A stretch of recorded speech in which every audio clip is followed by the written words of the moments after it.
Types of thermodynamic process, तो सारी जो प्रोसेसेस है बेटा थर्मोडायनेमिक प्रोसेस, उनको आप दो कैटेगरी में डिवाइड कर सकते हैं, एक पॉलीट्रॉपिक प्रोसेस, एक नॉन पॉलीट्रॉपिक प्रोसेस।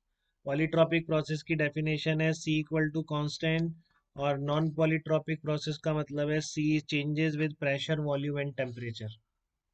ठीक है, नॉन पॉलीट्रॉपिक प्रोसेस का मतलब है C changes with pressure volume and temperature. तो for polytropic process heat supplied during the process, आप क्या लिख सकते हैं, क्योंकि सी कांस्टेंट है तो अब इंटीग्रेशन की जरूरत नहीं है। ठीक है, तो पॉलीट्रॉपिक प्रोसेस में आप लिख सकते हैं directly n C into T two minus T one. But non polytropic process are the processes for which delta C is not constant. तो आपको अगर उसमें हीट ट्रांसफर निकालना है ड्यूरिंग द प्रोसेस, कितनी हीट गैस ने ले ली या दे दी, तो उसके लिए आपको इंटीग्रेशन करना पड़ता है, क्योंकि ये आपका कुछ फंक्शन होगा, प्रेशर वॉल्यूम या टेम्परेचर किसी पे भी डिपेंडेंट हो सकता है। ठीक है, देखो अब हम जनरलाइज इक्वेशन देखने जा रहे हैं इस पॉलीट्रॉपिक प्रोसेस को कैसे पहचाने जिससे कि सी हम डायरेक्टली लिख पाए, क्योंकि हम सी का भी अब फार्मूला निकाल लेंगे बेटा एकदम। तो आपको पॉलीट्रॉपिक प्रोसेस की स्पेसिफिक हीट पूछे या वर्क डन पूछे, ठीक है ना, आपके पास डायरेक्टली फार्मूला रहेगा, तो काफ़ी हेल्प हो जाएगी आपको, उससे बहुत कैलकुलेशन आपकी बच जाती है, अगर आपको ये आइडिया लगने लग जाता है कि जो प्रोसेसेस आपसे पूछी जा रही हैं जनरली 99%, ठीक है ना, ऐसी प्रोसेस होती हैं कि वो पॉलीट्रॉपिक की होती हैं। तो आपको पूरा इंटीग्रेट करके वर्क वर्क निकालने की ज़रूरत नहीं है। मान लो टी स्क्वायर बी क्यू, अब इससे तीनों फॉर्म बन जाएगी ना, बनाई नहीं क्या इसमें, इससे जैसे आपने गामा की फॉर्म रखी है ऐसे इससे भी तीनों फॉर्म बन जाएगी। क्या बन जाएगी, T V n minus one equal to constant, ये भी आपकी पॉलीट्रॉपिक, ये कुछ इस तरह का रिलेशन दिखे। और वो क्या निकाला था आपने, P T gamma upon gamma minus one निकाला था क्या, याद है किसी को क्या था ये,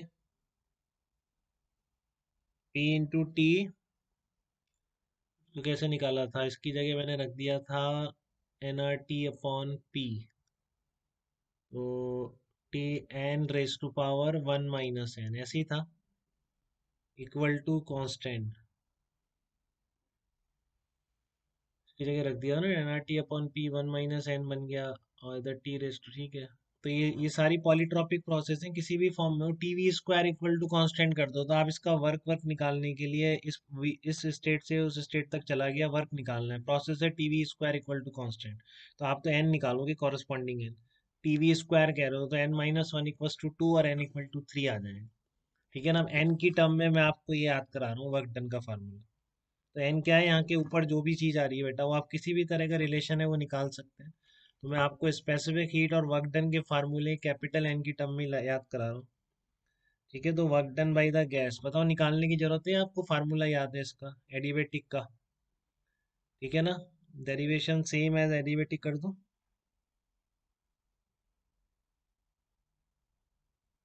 डेरिवेशन सेम क्योंकि थोड़ी देर पहले ही कराया अपन ने, तो कर दो डेरिवेशन सेम एज एडिवेटिक। तो क्या आया फार्मूला उसमें, P one V one minus P two V two upon gamma n minus one, क्या था, गामा माइनस वन था, गामा की जगह बस एन आ जाएगा। तो कैसी भी पॉलीट्रॉपिक प्रोसेस हो बेटा उसका वर्क डन आप ऐसे लिख सकते हैं। ठीक है ना, कैसी भी पॉलीट्रॉपिक प्रोसेस है आप उसका वर्क डन इस तरीके से लिख सकते हैं। तो ये क्या आ जाएगा, ये आ जाएगा n R T two minus T one upon n minus one. अब देखो आइसोथर्मल प्रोसेस में एन वन बताया ना, ठीक है ना, और ये दोनों बराबर होता है उसमें, n R T one minus T two, T one equals to T two रहता है, बताइए, T one equals to T two रहता है आइसोथर्मल में, और एन क्या रहता है, वन के बराबर, तो ये जीरो बाई जीरो फॉर्मेट आ रही है, तो इसका मतलब ये वाला फार्मूला हम यूज नहीं करेंगे, मेथड गलत है आइसोथर्मल का निकालने का। आइसोथर्मल का वही ध्यान रखेंगे, n R T l n V two upon V one, but बाकी किसी भी पॉलीट्रॉपिक प्रोसेस का आप इससे निकाल सकते हैं। ठीक है ना, n R T one minus T two, या ऐसे यही फार्मूला आया था कि एक बार चेक करिए आप, एडिवेटिक का वर्क डन यही आया था क्या, ध्रुव बताइए एक बार, एडिवेटिक में यही आया था ये उल्टा था ये, P one V one minus P two था या P two V two minus P one V one था, धर्मांश कोई बताओ जल्दी से देख के, वर्क डन का फार्मूला, एडिवेटिक का यही निकल के आया था क्या, अच्छा कोई बात नहीं, तो माइक वाइक की दिक्कत आ रही है आजकल, पता नहीं मेरे अकाउंट से किसकी है। ठीक है अब ओके बेटा। तो आपका वर्क डन कितना निकल के आया, P1 V1 minus P2 V2 upon N-1, तो बिल्कुल याद है आपको इस तरह से। ठीक है ना। तो अब आप इसकी वो देख लीजिए, मोलर स्पेसिफिक हीट, वो कैसे लिखेंगे आप, molar specific heat. Molar specific heat,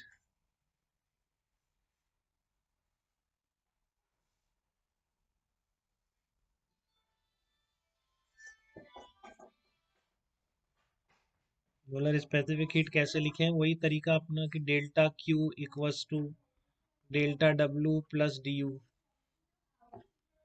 ठीक है। डेल्टा क्यू तो क्या आएगा, एन सी डी टी आएगा। डेल्टा डब्ल्यू कितना आएगा, वो यहाँ से लिख दूं क्या मैं, delta W, T initial minus T final है, तो मैं इसको लिख देता हूँ minus N R D T, इधर ले गया अपॉन N-1। चेक करना बेटा, दिक्कत तो नहीं है, देखो ये जो आपका डेल्टा डब्ल्यू निकल के आया था NR T1 - T2, इसको मैंने क्या लिख दिया, NR T2 माइनस लेके NR T2 - T1 लिख दिया, तो ये NR dt बन गया ना। ये बन जाएगा minus NR dt upon capital N-1, और du की जगह क्या लिख दूंगा, NCV/dt लिख दूंगा। du कितना आ गया आपका, NCV/dt आ गया। ठीक है, cv की वैल्यू क्या होती है गामा की टर्म में, cv equal to r upon गामा-1, यही तो होता है आपका, cv equal to r upon गामा-1। तो dt तो हटा दो आप सारे में से, n भी हटा दो, क्या आ गया, cv n भी हट गया, dt भी हट गया, minus r upon N-1, cv की जगह रख दो r अपॉन गामा-1 माइनस r अपॉन N-1। तो लो आप ये याद कर लो, आपकी सारी निकल जाएंगी एक बार में, कुछ इंटीग्रेशन नहीं करना। कैपिटल एन की टर्म में पॉलीट्रॉपिक प्रोसेस की जो कांस्टेंट होती है, मैंने बोला इसमें कांस्टेंट होती है पॉलीट्रॉपिक प्रोसेस में, तो वो निकल के आ जाएगी। तो ये सी कितना आ गया आपका, R × 1 अपॉन गामा-1 माइनस 1 अपॉन N-1।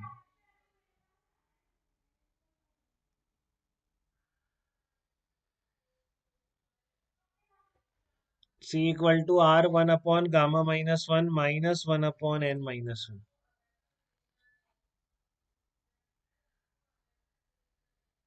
ठीक है, ये आपकी मोलर स्पेसिफिक हीट आ गई, R × 1 अपॉन गामा-1 माइनस 1 अपॉन N-1। और आपका ये भी याद रखना है, वर्क डन कितना होता है किसी भी पॉलीट्रॉपिक प्रोसेस का, तो डायरेक्ट आप निकाल देंगे। हीट चेंज पूछा है, टेम्परेचर है, सी अगर निकाल पा रहे हैं डायरेक्ट इससे, तो यहीं से बता दीजिए NC ΔT, कुछ फर्स्ट लॉ वसलो लगाने की जरूरत नहीं पड़ेगी। ठीक है, क्लियर है बेटा इतना, देखो दिक्कत तो नहीं है किसी को भी डेरिवेशंस में या वर्क वर्क में, इसके फार्मूला लिख लो, अभी यूज करेंगे पॉलीट्रॉपिक प्रोसेस के, फार्मूला लिख लीजिए, अभी अपन अप्लाई करने वाले हैं इनको।